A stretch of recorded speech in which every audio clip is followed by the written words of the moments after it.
Every day is a new day. Every opportunity, a new possibility. Happiness is just hanging around your doorstep. Grab it, smile at it, and welcome it into your life. Let's draw happiness. Hello and welcome to Kolam Podu's Draw Happiness. I'm Bhargavi Mani, your host. Kolam Podu, as you all know, is a happy project. We are all in the pursuit of happiness through this show, and I welcome you to the 28th day of Draw Happiness.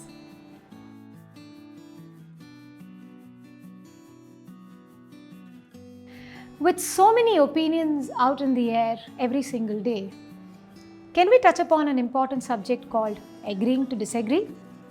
Social media has provided a voice to all of us.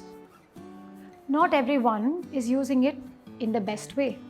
If you think about where the differences come, it is with this problem called agreeing to disagree.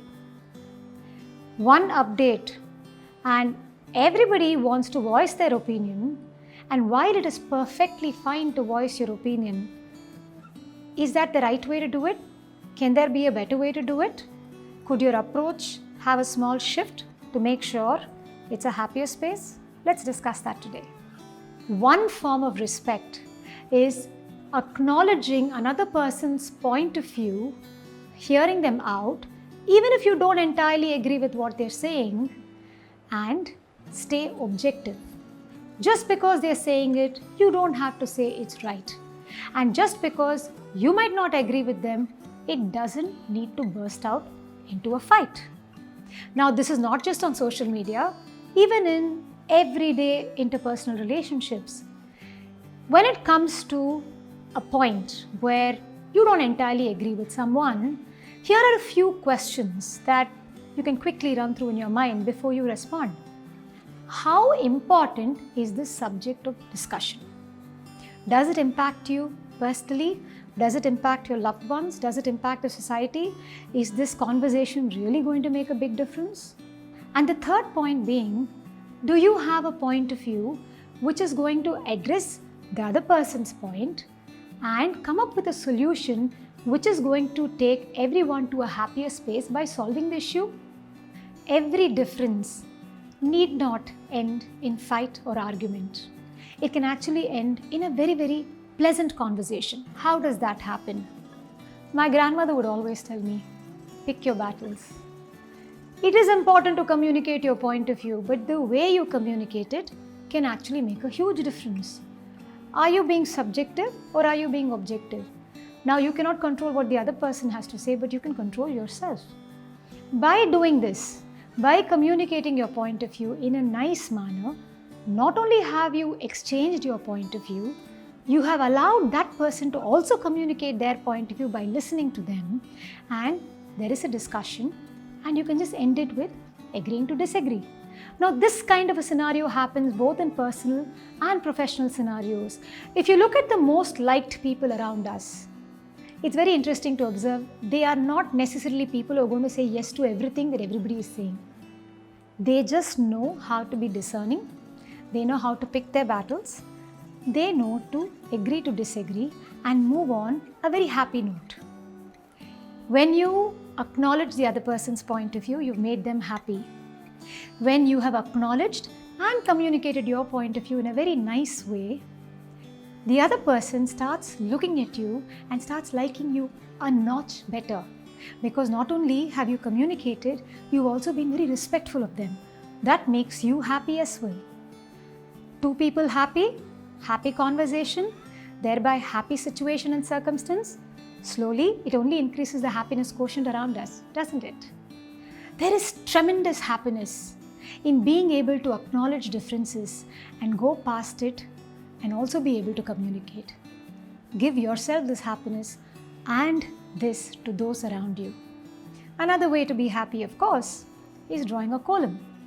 Drawing a parallel to what we just said, let us suppose we take one grid. How many solutions are we able to come up with? Is there just one solution? Not really. Acknowledging that there are no rights and wrongs, there are just perspectives and reflections, takes us to a happier space. Today's column in discussion is Yuvati. Yuvati, the woman. Before we go to the design of Yuvati, think that happy thought.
So did you like the design of Yuvati? If yes, please press the like button and do leave us a comment because feedback is very encouraging.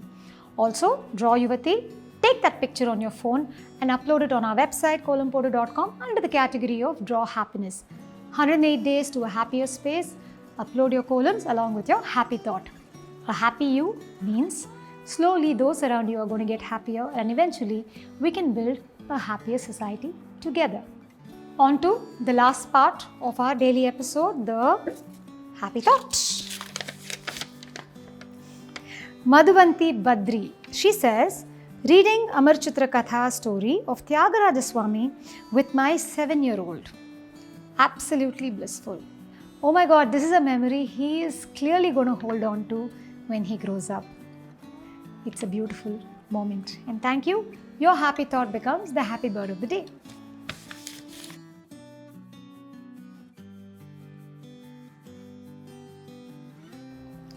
Little Yuvati joins our happy birds. And with our little Yuvati joining the happy birds, our show for today comes to a wrap. Life is beautiful if we choose for it to be. I'll see you tomorrow on the next episode of Draw Happiness. Until then, Kolam Podu.